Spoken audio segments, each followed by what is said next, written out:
Bank ने आपसे interest charge किया, अमाउंट है आपका 580 का।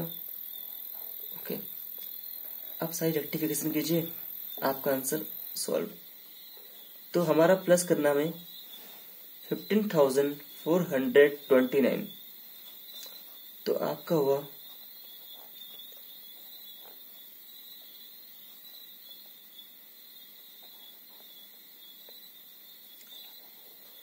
आपका अमाउंट हुआ 15,429। आपको प्लस करना है, आपको लेस करना है 10,780। आपको क्या करना है, इस अमाउंट से लेस करना है। सो आपका अमाउंट आया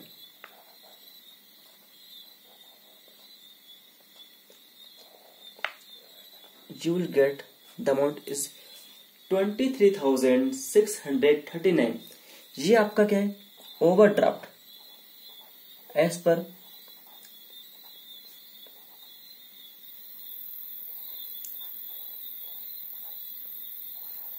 cash book.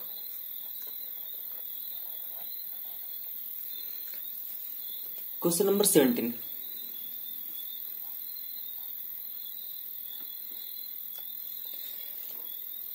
prepare a BRS from the following particulars and show the balance as per cash book. Okay, make a format.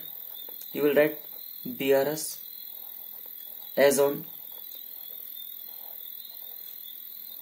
You are preparing this statement on 31st March 2017. The format is your, here comes your particulars, details, and the last is your amount.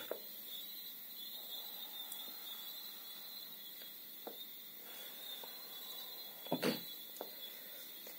First point आपका balance as per passbook. आपको balance as per passbook given है, so will write overdraft as पर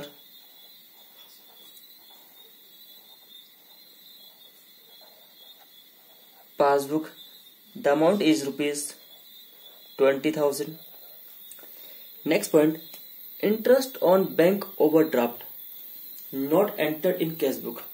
कह रहा bank ने आपसे interest लिया, कितना लिया आपसे, 2,000 रुपए, यानी कि बैंक ने आपकी लायबिलिटी इंक्रीज कर दी 2,000 से। कहा, पासबुक में। लेकिन इसकी एंट्री कैश बुक में होगी, नहीं होगी। तो बताओ लायबिलिटी कहाँ बढ़ी होगी, आपकी लायबिलिटी बढ़ी हुई कहाँ, बैंक में। कितने से, 2,000 से, बट कैश बुक होते कम है। हमें जाना क्या, हमें जाना है बैंक से कैश बुक की तरफ। तो मैं क्या करूं कि कैश बुक में मैच हो जाए, मुझे माइनस करना पड़ेगा, कहां से, बैंक बुक से। यानी पासबुक से जब मैं माइनस करूंगा कितना, 2,000 रुपए, तब क्या होगा, मेरा bank book is equal to your cash book. So यहाँ पे आपको कुछ आइटम ऐड किए, कुछ आपके लेस किए। आपका सेकंड पॉइंट था इंटरेस्ट ऑन, तो इंटरेस्ट आपका क्या होगा, ये आपका होगा लेस, क्योंकि बैंक ने आपकी लायबिलिटी बढ़ा दी, बट इसकी अभी तक एंट्री कैश बुक में हुई नहीं है। तो अमाउंट आपका ₹2,000। Next point, ₹200 insurance premium paid by bank. Bank ने आपके बदले में, मतलब आपके इंस्ट्रक्शंस पे एक प्रीमियम पे करा है इंश्योरेंस का, उसका अमाउंट है ₹200। तो 200 रुपए बैंक ने पे करे तो आपकी लायबिलिटी बढ़ गई कितने से, 200 रुपए से। लेकिन इसकी एंट्री अभी कैश बुक में हुई नहीं होगी, तो लायबिलिटी कहाँ बढ़ी है, बैंक में। क्या करना चाहिए, मैं लायबिलिटी को घटा दो, क्योंकि हमें ड्राइव कहाँ करना है, we have to reach cash book. So आपको क्या करना पड़ेगा, आपको थर्ड पॉइंट जो कि इंश्योरेंस प्रीमियम बैंक ने पे करा है, जिससे लायबिलिटी बढ़ गई है आपकी कहाँ, बैंक बुक में, क्या करो, उसे माइनस कर दो। Insurance premium paid by bank, the amount is ₹200। Fourth point, कह रहे चेक ड्रॉ करे आपने बट नॉट येट क्लियर्ड। कह रहे चेक ड्रॉ मतलब आपने कोई चेक इश्यू करा होगा, लेकिन ये चेक अभी तक बैंक के पास पहुंचे नहीं, तो यानी कि बैंक से अभी तक पैसा कटा नहीं है, यानी बैंक ने लायबिलिटी आपकी बढ़ाई नहीं है, लेकिन आपने इसकी एंट्री कहाँ की होगी, कैश बुक में। तो अमाउंट कितना आपका अमाउंट है, एक 3000 का, एक कितने का 3500 का। The gross amount is 6500। आपने चेक कितने के इश्यू करे, आपने चेक इश्यू करे होंगे 6500 के।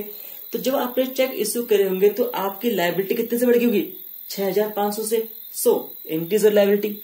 फोर्थ पॉइंट आपका आएगा प्लस साइड, चेक इशूड। आपने चेक इशू करे but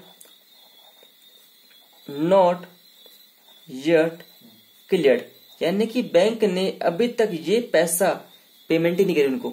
so amount is ₹6500। Next point, करा चेक डिपॉजिट। करा चेक हमने जमा कब करा, बैंक के पास फैब में, बट अभी तक 31 मार्च तक चेक क्या हुआ, क्लियर नहीं हुआ, यानी कि इसकी पेमेंट अभी तक पासबुक में कोई रिफ्लेक्ट नहीं होगी। लेकिन जब आपने चेक जमा करा होगा तो आपका कहां बढ़ना चाहिए अमाउंट, कैश बुक की तरफ। तो क्या करूं मैं, क्योंकि मुझे पहुंचना है कैश बुक की तरफ, क्या करना चाहिए, मैं पासबुक में ऐड कर देना चाहिए, because we have to reach the balance of cash book. So add this amount ₹6000। क्या करना, चेक डिपॉजिट करा आपने, तो चेक आपने जमा करा तो वह होगा आपकी into bank on Feb.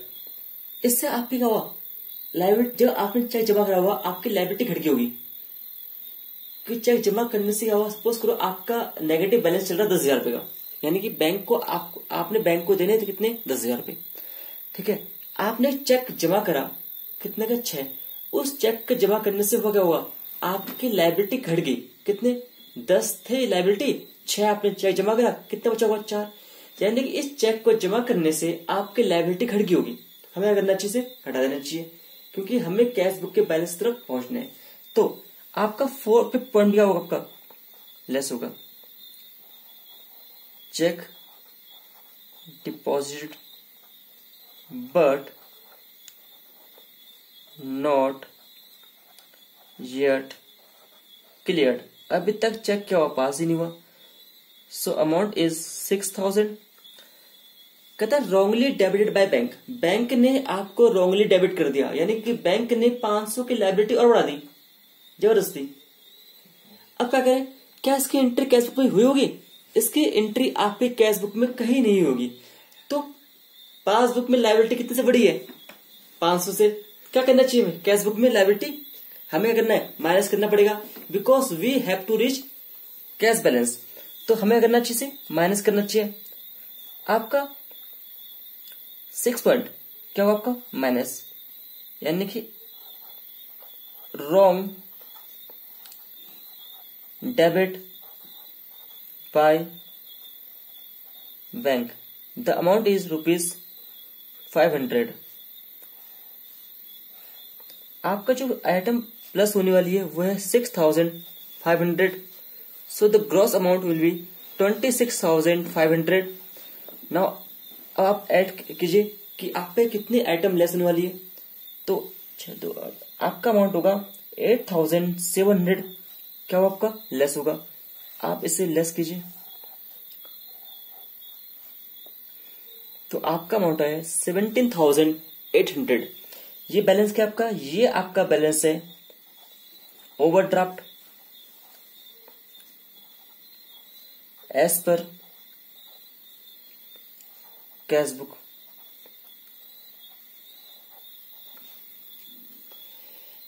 Generally में करना है, हमें करना ये होता है, जब हमें अगर आपको पासबुक का बैलेंस दिया है किसका, ओवरड्राफ्ट का, तो हमें सोचना है कि हमने कैश बुक में क्या क्या होगा, क्योंकि पासबुक में आपका एक्चुअल बैलेंस रिफ्लेक्ट हुआ होगा कि आपका इतना लायबिलिटी, आपने बैंक से इतना पैसा एक्सेस विड्रॉ किया, इसमें वो पैसा ये वो लायबिलिटी शो नहीं हुई होगी या कम नहीं होगी जो आपने कैश बुक में किया है, जो अभी तक क्लियर नहीं हुआ।